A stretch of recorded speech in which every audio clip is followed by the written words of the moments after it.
Executive Secretary Salvador Medildea, honorable colleagues in the cabinet, and the government partners from the business community and the media, friends, ladies and gentlemen.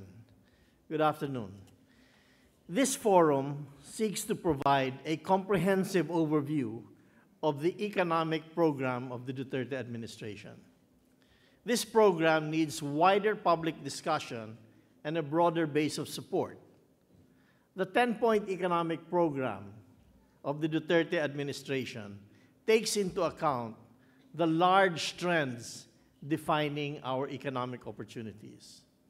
These economic opportunities bear real fruit only if they are undertaken with audacious policymaking. On one hand, the Philippine economy enjoys what may be called a Cinderella moment. It took us many years to rebuild from both the debt crisis of the mid-80s and the Asian financial crisis of the late 90s. Those years required us to undertake austerity measures. These measures, in turn, led us to underinvest in infrastructure. During that difficult period, our neighbors in the region spent about twice what we did in modernizing their infrastructure. We have completed our fiscal consolidation. Our credit ratings attest to that. The debt burden is no longer a drag on our economic growth. We can now reshape our economic development so that it is investment-led. This, in turn, will open the door to a truly inclusive economy.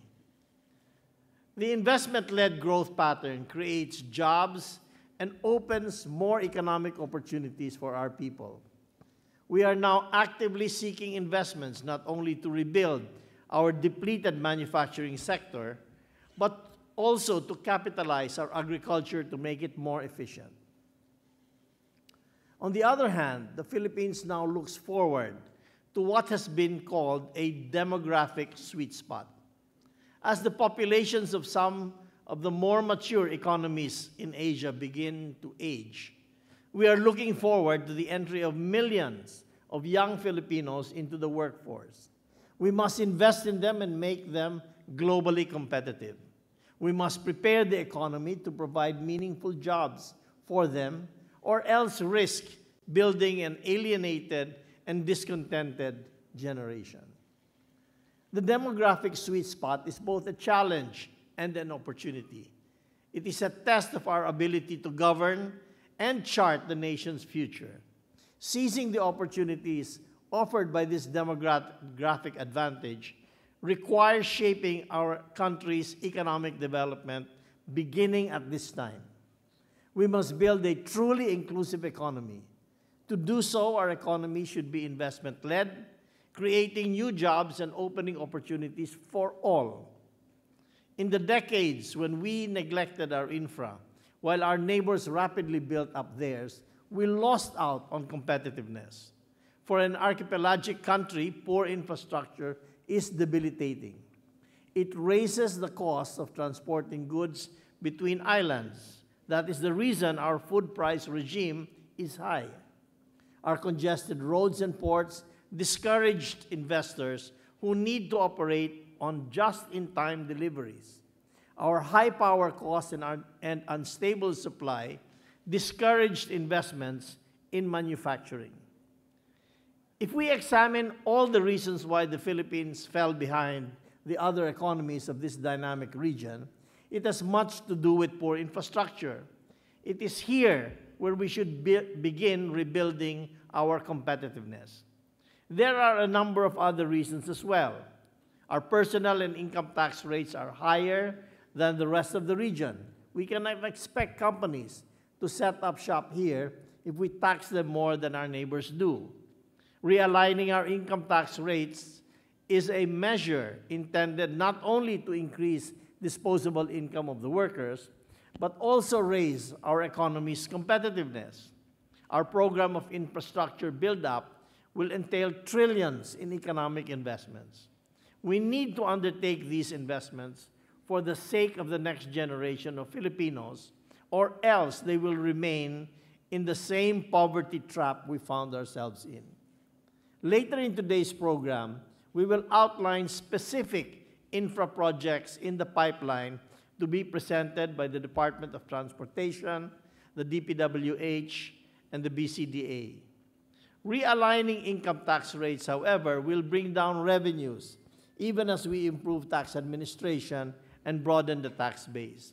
This means we have to introduce new revenue measures that will not only compensate for lower tax rates, but also fund the massive infra program that commences now. The comprehensive tax reform package, therefore, is a key link in the grand effort to break out from the cycle of low growth and build a dynamic and inclusive economy for our people. The tax reform package will support investments in human capital, upgrading the educational system, and providing quality health care. It is a proactive and pro-poor measure that supports the expansionary fiscal posture of the present administration. In a word, the comprehensive tax reform program is an indispensable component of the Duterte administration's economic strategy.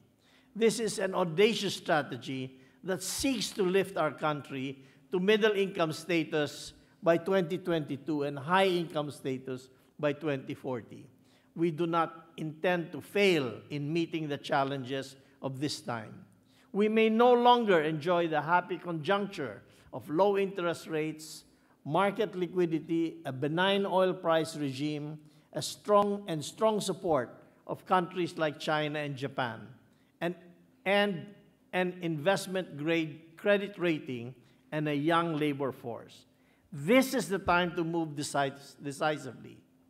Fortunately, we have a leader capable of much audacity. We have a leader of vision and intense love of country. All the favorable factors are present. It is time for a breakout. Thank you.